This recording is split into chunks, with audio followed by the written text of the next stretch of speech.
आज आप लोग फिजिक्स में पार्ट 2 जो पढ़ रहे थे उस लेसन का नाम था वैद्युत विभव। उसमें अगली हेडिंग पढ़ेंगे वैद्युत द्विध्रुव की स्थितिज ऊर्जा। क्या पढ़ेंगे आप लोग? वैद्युत द्विध्रुव की स्थितिज ऊर्जा। मान लीजिए यहाँ एक समान विद्युत क्षेत्र है, एक समान विद्युत क्षेत्र है और यहाँ पर कोई वैद्युत द्विध्रुव है। वैद्युत द्विध्रुव एक -q है और एक जो है वह +q है। अब इस वैद्युत द्विध्रुव को AB स्थिति तक लाया जा रहा है, यानी इसको खींच के यहाँ पे लाया जा रहा है। तो यहाँ पे लाया जा रहा है तो यहाँ पर हो जाएगा -q और यहाँ पर हो जाएगा +q। यदि मान लीजिए 2l विस्थापन हो, इनकी बीच की दूरी कितनी हो, 2l विस्थापन किया गया हो, तो इस स्थिति में अगर हम कार्य निकाल लें तो वही किया गया कार्य जो होगा वही आपका वैद्युत द्विध्रुव की स्थितिज ऊर्जा होगी। कैसे निकालेंगे आप बताओ? कार्य बराबर कितना होता है? बल गुणे विस्थापन। आप लोग बताए थे जब भी बल और विस्थापन आते हैं तो कोई एक माइनस कर दीजिए, क्योंकि जो बल की दिशा होती है वह विस्थापन के विपरीत होती है। कार्य को आप W से और बल को आप F से और विस्थापन कितना विस्थापन कर रहे हैं? 2l दूरी यानी विस्थापन। तो यहाँ पर हो जाएगा -2l। तो W बराबर हो जाएगा F, माइनस को पहले हम कर देंगे -F2l। आप लोग पढ़ चुके हैं यह बराबर होता है EQ, पढ़े हैं ना? तो W बराबर हो जाएगा -F के जगह क्या हो जाएगा आपका EQ इंटू 2l। आप लोग यही पढ़ चुके हैं P बराबर Q इंटू 2l।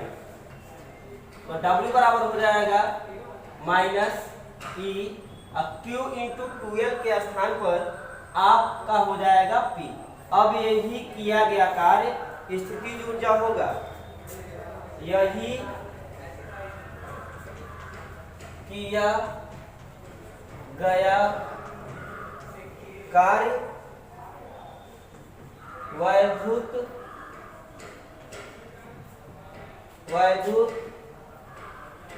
स्थितिज ऊर्जा होगा। अतः वैद्युत स्थितिज ऊर्जा को U से U बराबर हो जाएगा W, या U बराबर हो जाएगा W का मतलब कितना? -EP। यहाँ से आपका कार्य निकल गया। कोई भी ऊर्जा हो उसका मात्रक जो होता है वह जूल ही होता है। आगे चलते हैं, आज की सबसे महत्वपूर्ण हेडिंग जो होगी उस पर ध्यान देते हैं। और महत्वपूर्ण हेडिंग क्या है? वैद्युत द्विध्रुव के कारण, वैद्युत द्विध्रुव के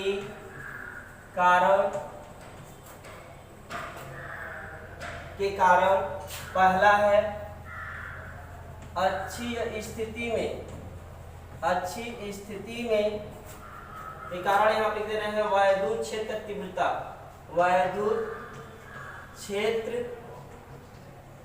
तीव्रता आगे आप लोग ध्यान देंगे। अब अच्छी स्थिति में आप लोग वैद्युत क्षेत्र तीव्रता निकालेंगे और दूसरा है निरक्षीय स्थिति में।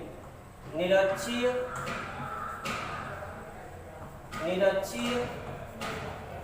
स्थिति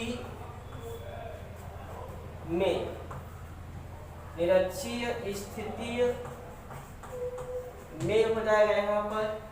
तो केवल इसकी बात करते हैं। अच्छी स्थिति मतलब अक्ष के अनुदिश। मान लीजिए यहाँ पर कोई वैद्युत द्विध्रुव है, एकदम आराम से समझिएगा।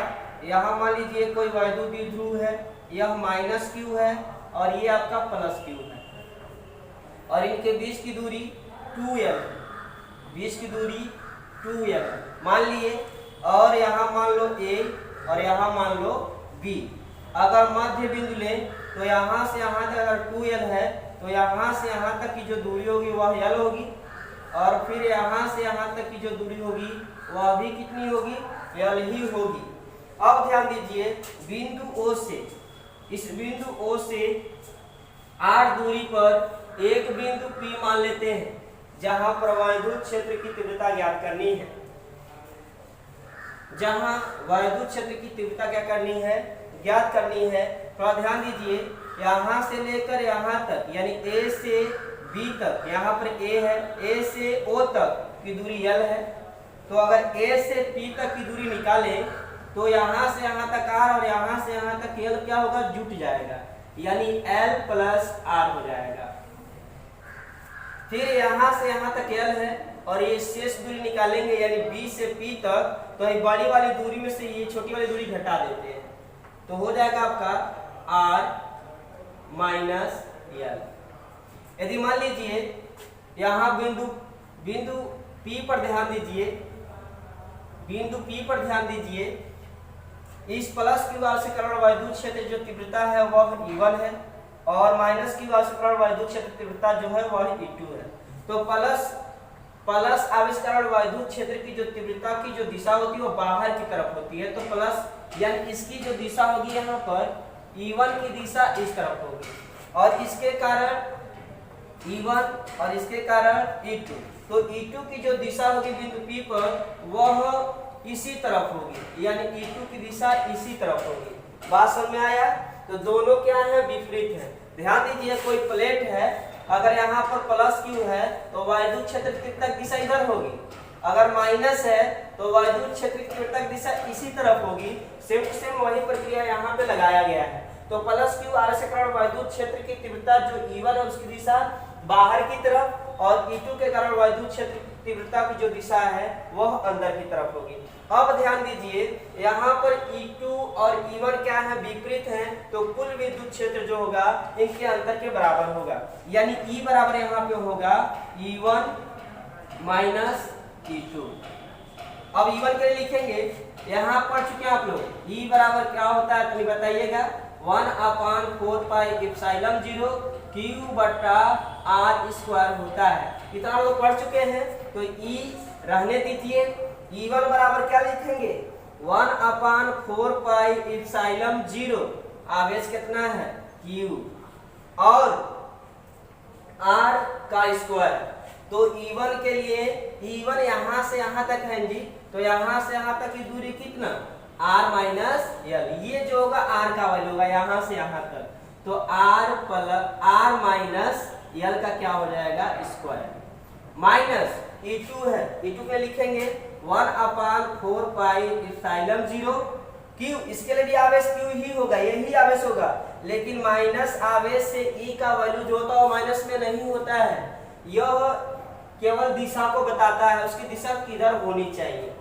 Q बटा, यहाँ पे कुछ लोग सोच रहे होंगे कि यहाँ पर माइनस Q होना चाहिए, जब इसके कारण हम निकाल रहे हैं, तो E2 जो है यानी ये जो आवेश होता है वो माइनस आवेश हो चाहे प्लस आवेश हो, वह केवल वैद्युत क्षेत्र की दिशा को प्रदर्शित करता है, यह नहीं कहता कि आवेश माइनस है तो विद्युत क्षेत्र भी माइनस होगा, इसलिए यहाँ पे यह माइनस नहीं होगा, ये विपरीत हुआ है इसलिए माइनस किए हैं।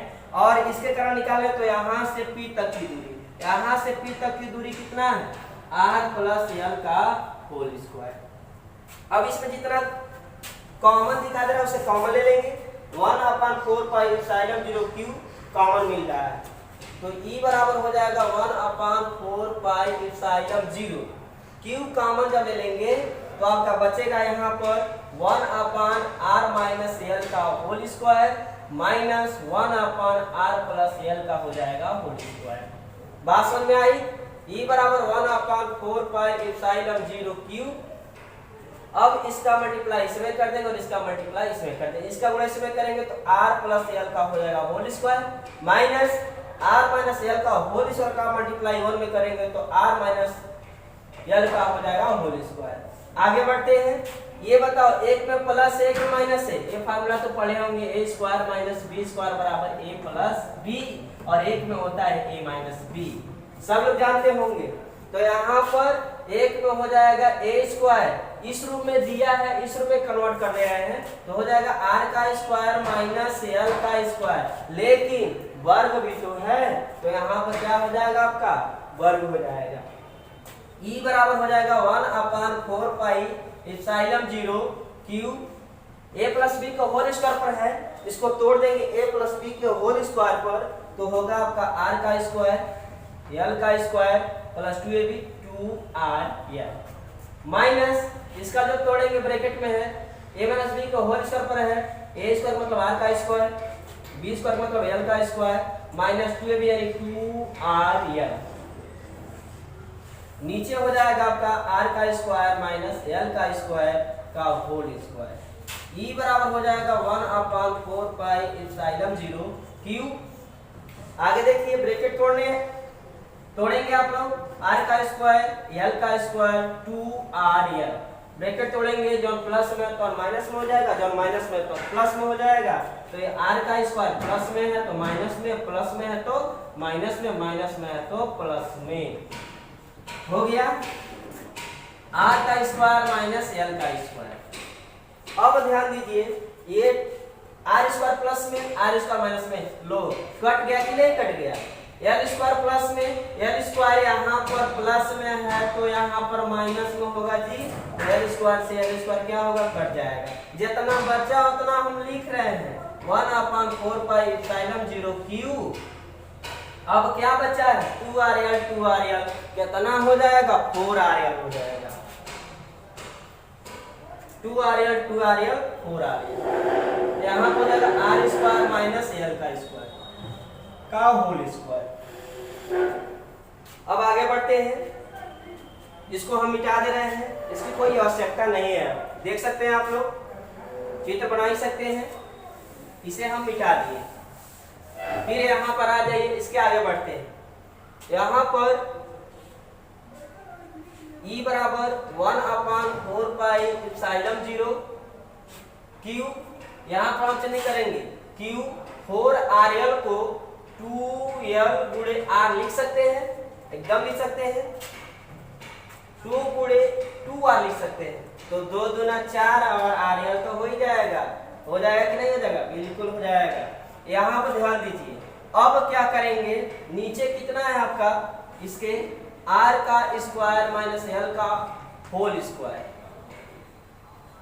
या E बराबर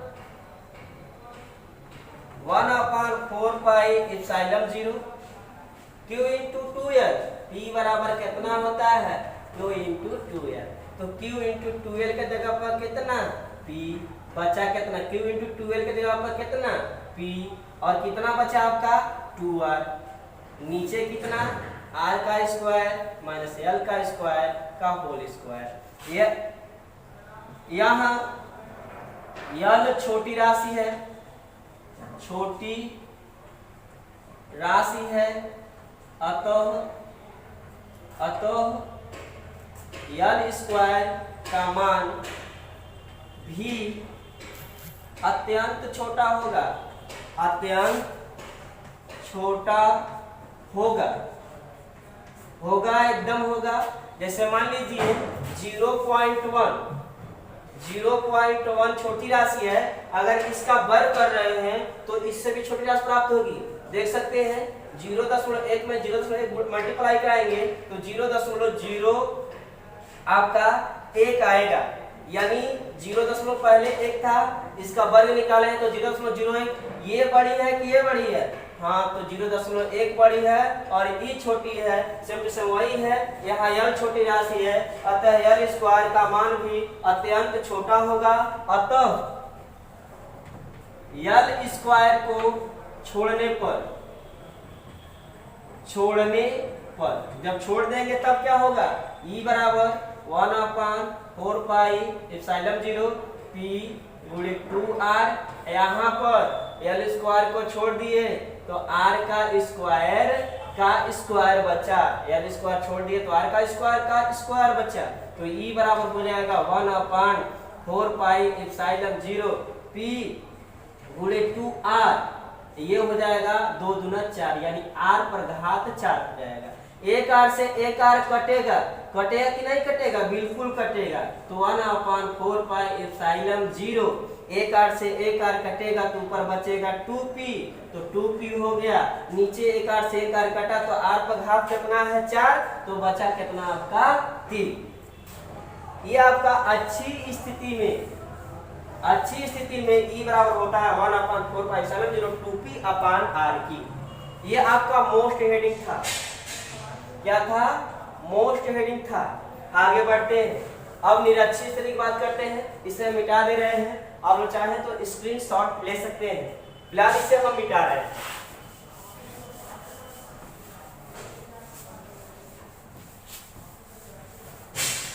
निरक्षीय स्थिति देखते हैं। निरक्षीय स्थिति मतलब ऊपर, मान लीजिए यहाँ पे एक वैद्युतीय ध्रुव है -q, तभी तो वैद्युतीय ध्रुव होगा। दो आवेश हो, दोनों बराबर हो, लेकिन प्रकृति जो विपरीत हो, और इससे r दूरी पर एक बिंदु P है जहां पर हमें विद्युत क्षेत्र की तीव्रता ज्ञात करनी है निरक्षीय स्थिति में। इसको ऐसे ला दे रहे हैं, इसको ऐसे ला दे रहे हैं, इसको थोड़ा सा हम आगे बढ़ा रहे हैं, इसको ऐसे आगे बढ़ा दिए और फिर यहाँ पर हम लंब डाल दिए, तो इसके कारण E1 यह E1 हो जाएगा, इसके कारण जो होगा वह E2 होगा ना जी, एकदम होगा। ये मान लीजिए थीटा कोण पर है, ये भी थीटा कोण पर ही होगा। तो आप यहाँ पर घटक निकालेंगे तो बताइएगा, इसके साथ दो घटक E1 के दो घटक, एक यह घटक एक यह घटक, तो इस घटक के साथ थीटा नहीं है, तो जिस घटक के साथ थीटा नहीं होता है उसके साथ लिखते हैं हम साइन थीटा, और इस घटक के साथ थीटा तो लिखेंगे आप कॉस थीटा। लेकिन किसका घटक निकाल रहे हैं? E1 का, तो हो जाएगा आपका E1 साइन थीटा और ये हो जाएगा E1 कॉस थीटा। फिर इस E2 की बात करते हैं, यहाँ पर E2 है, तो E2 के भी दो घटक हैं, एक यह और एक यह। तो जिस घटक के साथ थीटा है उसके साथ होगा कॉस थीटा। तो इस घटक के साथ थीटा है तो क्या लिखेंगे? Cos theta. लेकिन E2 और इसका थीटा नहीं तो क्या लिखेंगे?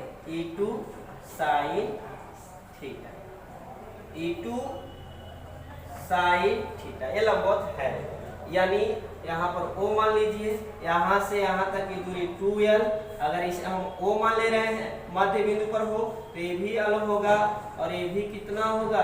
l ही होगा। होगा कि नहीं होगा? बिल्कुल होगा। इस चित्र में हम कर्ण निकालते हैं।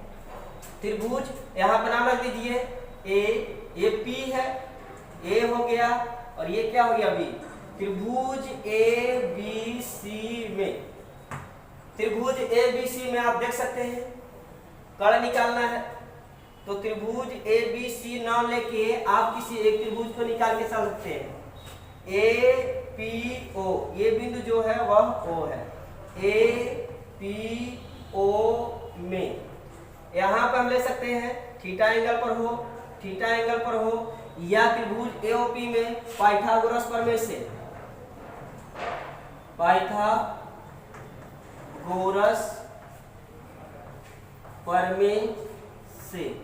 होता है क्या? कर्ण का स्क्वायर होता है जी, लंब का स्क्वायर होता है कि नहीं? होता है, बिल्कुल होता है। कर्ण का स्क्वायर मतलब AP, तो AP का स्क्वायर, लंब का मतलब OP है, O है P है, यानी OP का स्क्वायर। आधार का मतलब, आधार कहाँ है? आधार APO की बजाय आधार याद होगा, आधार यानी AO का स्क्वायर, AP का स्क्वायर बराबर OP का वैल्यू कितना? O से P तक है R का स्क्वायर। अब AO का स्क्वायर मतलब कितना? AO, यानी A से O तक की दूरी कितनी है? L, यानी L का स्क्वायर हो जाएगा। ये वर्ग हटाएंगे तो अंडर रूट हो जाएगा आपका R का स्क्वायर प्लस L का स्क्वायर होगा जी। यहाँ पे होगा AP बराबर अंडर रूट R का स्क्वायर प्लस L का स्क्वायर। इसमें हम cos थीटा भी निकाल रहे हैं, ध्यान दीजिए, यानी P से A तक जो कर्ण निकला है उसका वैल्यू कितना है? R का स्क्वायर अब प्लस एल का स्क्वायर, इतना ये भी आएगा, यानी बी से पी तक का भी वैल्यू इतना ही आएगा, आर का स्क्वायर अब प्लस एल का स्क्वायर। बात समझ में आई? आगे बढ़ते हैं। इसमें हम cos थीटा भी लगा दे रहे हैं, निकाल रहे हैं। त्रिभुज AOP में cos थीटा बराबर होता है आधार बटा कर्ण। तो cos थीटा बराबर आधार, आधार क्या है आपका? AOP में आधार क्या है? OA, यल हो गया। कर्ण क्या है? कर्ण क्या है आपका? AP, AP हो गया। या cos थीटा बराबर यल, AP का वैल्यू कितना? A से P तक का वैल्यू तो निकाल ही सकते हो। A से P तक का वैल्यू कितना? अंडर रूट आर का स्क्वायर प्लस यल का स्क्वायर। बात समझ में आई? आगे बढ़ते हैं। यहाँ ध्यान दीजिए, अब चित्र को समझते हैं। E1 cos थीटा इधर, E1 sin थीटा इधर है, E2 sin थीटा उसके विपरीत है, एक दूसरे के प्रभाव को निरस्त कर देंगे। इस स्थिति में E1 cos थीटा और E2 cos थीटा का जो योग होगा वही वैद्युत क्षेत्र की तीव्रता होगी, वही वैद्युत क्षेत्र की तीव्रता होगी। यानी यहाँ E बराबर होगा E1 प्लस E2। तो E बराबर E1 के लिए लिखोगे तो 1/4 पाई एप्सिलॉन 0 Q बटा R, ये नहीं तो आके फंसेगा R। तो E1 के लिए लिख रहे हो तो E1 के लिए B से P तक की दूरी लिखेंगे, और B से P तक की दूरी कितना? R का स्क्वायर प्लस L का स्क्वायर, यहाँ पर होता है होल स्क्वायर, यानी E बराबर होता है 1/4 पाई एप्सिलॉन 0 Q बटा R स्क्वायर। तो R का मतलब इतना, स्क्वायर तो रहेगा।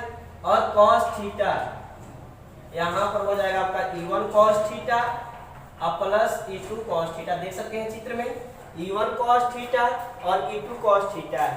तो यहाँ पर हो जाएगा E1, यहाँ पर हो जाएगा आपका cos थीटा प्लस E2 के लिखेंगे तो 1/4 पाई एप्सिलॉन 0 Q बटा R। R का मतलब कितना है E2 के लिए? तो E2 इसके कारण उत्पन्न होगा ना जी। तो यहाँ से यहाँ तक A से P तक की दूरी कितना? A से P तक की दूरी कितना है? उतना ही है, अंडर रूट R का स्क्वायर प्लस L का स्क्वायर का होल स्क्वायर हो जाएगा। अब ध्यान से देखिए, दोनों एक ही चीज है, सेम टू सेम एक ही चीज है। या E बराबर 1/4 पाई एप्सिलॉन Q बटा कॉमन ले रहे हैं, 1/4 पाई एप्सिलॉन 0 Q कॉमन ले लेंगे तो बचेगा 1/, वर्ग से करणीय कट जाएगा जी। जब करणीय कट जाएगा तो कितना बचेगा? R का स्क्वायर प्लस L का स्क्वायर, इतना ही बचेगा। प्लस यहाँ पर 1/4 पाई एप्सिलॉन 0 Q कॉमन ले लिए हैं तो कितना बचा? 1/√R का स्क्वायर प्लस L का स्क्वायर का मतलब वर्ग है। वर्ग से करणीय कट जाएगा तो बचेगा R का स्क्वायर प्लस L का स्क्वायर। दोनों का हर बराबर है, सेम टू सेम।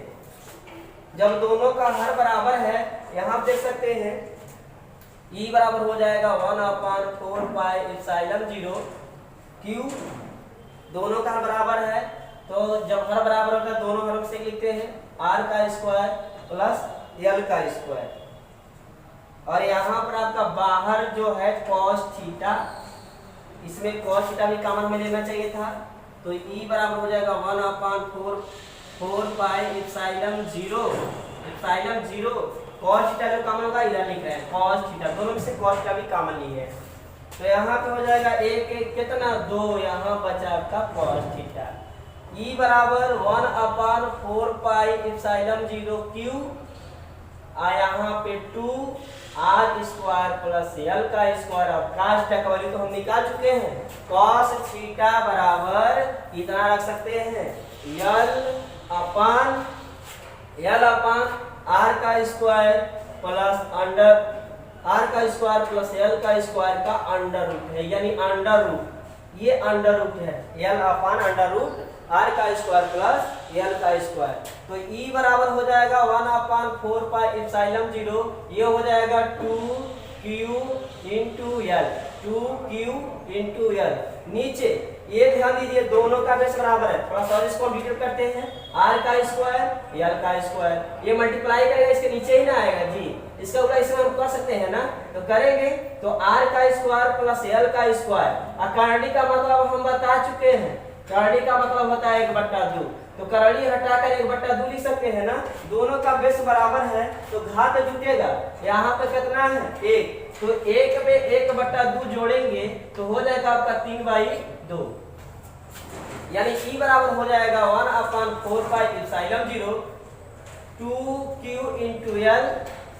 ये हो जाएगा, दोनों का बेस बराबर है 1 लिखेंगे और घात कितना 1/2 और 1 जोड़े कितना हो जाएगा 3/2।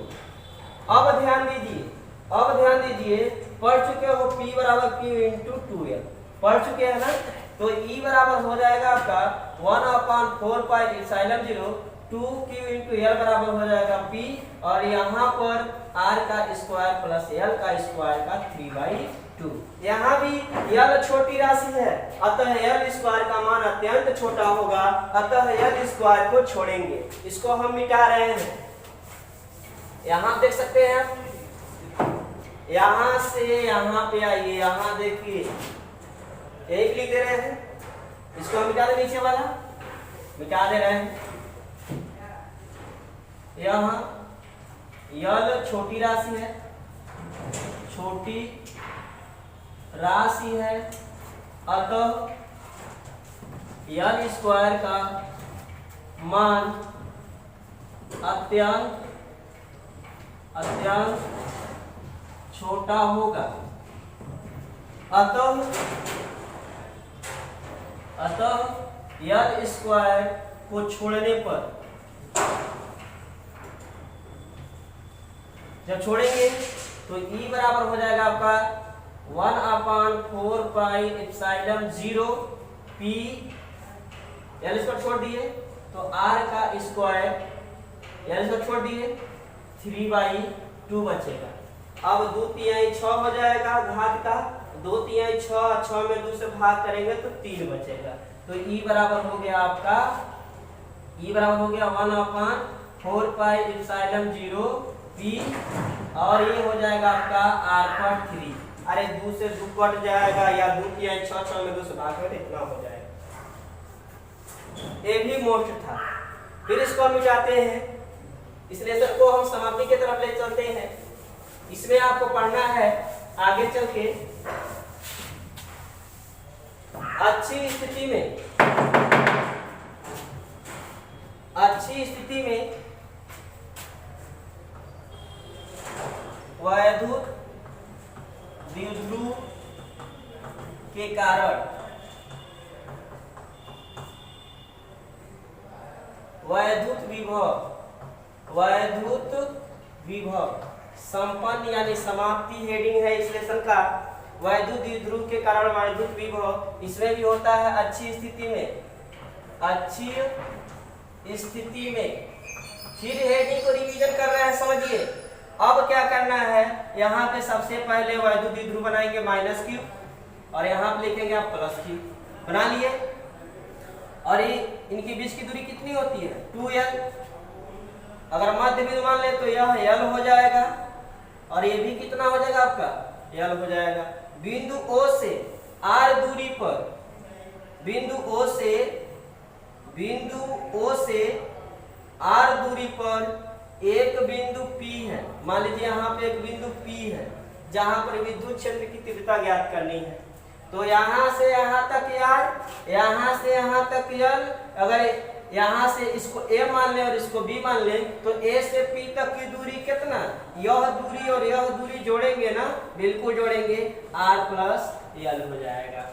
अब यहाँ से यहाँ तक L और यहाँ से यहाँ तक R, तो है बीचवा का जो दूरी है निकालना होगा, तो बड़े वाले में से छोटे वाले घटा देंगे तो R माइनस L हो जाएगा। अब P पर देखिए विभव जो होता है, जैसा आवेश होता है वैसा विभव होता है। तो इसके कारण मान लीजिए V ऊपर हो रहा है तो प्लस V1 होगा बिंदु P पर, और -Q के कारण जो होगा वो -V2 होगा। यहाँ पर V निकालेंगे तो V बराबर होगा V1 प्लस V2, तो V बराबर हो जाएगा V1 मतलब V1 अब प्लस V2, तो प्लस है, अब V2 जो है वो माइनस में है। अब ध्यान दीजिए V बराबर V1 प्लस मानने के माइनस, यहाँ पे हो जाएगा आपका V2। बात समझ में आया।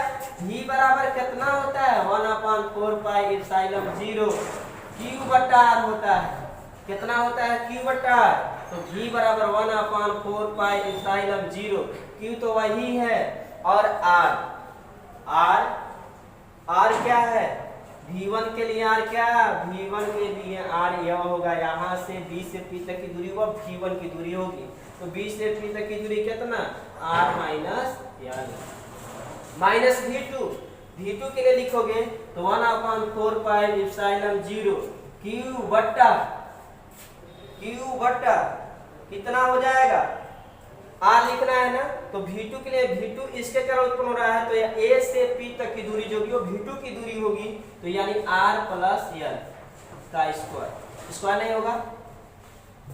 अब यहाँ देख सकते हैं 1/4 पाई एप्सिलॉन 0 Q कॉमन मिला है, दोनों में है, तो 1/4 यानी V बराबर हो जाएगा 1/4 pi epsilon 0 Q common 1/R minus L और minus 1/R plus L, clear गुणा कर देंगे 1/4 पाई एप्सिलॉन 0 Q, इसका गुणा इसमें करेंगे तो R प्लस L हो जाएगा, माइनस इसका गुणा इसमें करेंगे तो हो जाएगा R माइनस L, जब माइनस हो तो ब्रैकेट लगा लीजिए, ये हो जाएगा A स्क्वायर माइनस B इसका फॉर्मूले पर है, यानी R का स्क्वायर माइनस L का स्क्वायर हो जाएगा, V बराबर हो जाएगा 1/4 पाई एप्सिलॉन 0 Q, ये ब्रैकेट तोड़ेंगे R plus L minus R हो जाएगा, माइनस L तो प्लस L हो जाएगा, यार स्क्वायर माइनस L का स्क्वायर, तो V बराबर हो जाएगा 1/4 पाई एप्सिलॉन 0 Q हो जाएगा, R से R कटेगा प्लस L कितना हो जाएगा 2L हो जाएगा, नीचे R का स्क्वायर माइनस L का स्क्वायर। इस बार हम बता रहे हैं आप लोगों को, यहाँ पर L स्क्वायर को हम छोड़ेंगे, इससे पहले बता चुके हैं L छोटी राशि है, अतः इसका वर्ग अत्यंत छोटा होगा, इसलिए L स्क्वायर को छोड़ने पर, और P बराबर होता है Q इंटू 2L, कहीं ध्यान दीजिएगा Q इंटू 2L ही ना बीच में गुणा का चिन्ह है, तो V बराबर हो जाएगा 1/4 pi epsilon 0 Q into 2L बराबर कितना हो जाएगा P, और यहाँ पर L स्क्वायर को छोड़ दीजिए तो बचेगा आपका R का स्क्वायर, सिंपल वैसे ही है, यहाँ पे लिखे नहीं है L छोटी राशि, अतः L स्क्वायर का वैल्यू अत्यंत छोटा होगा, अतः इसे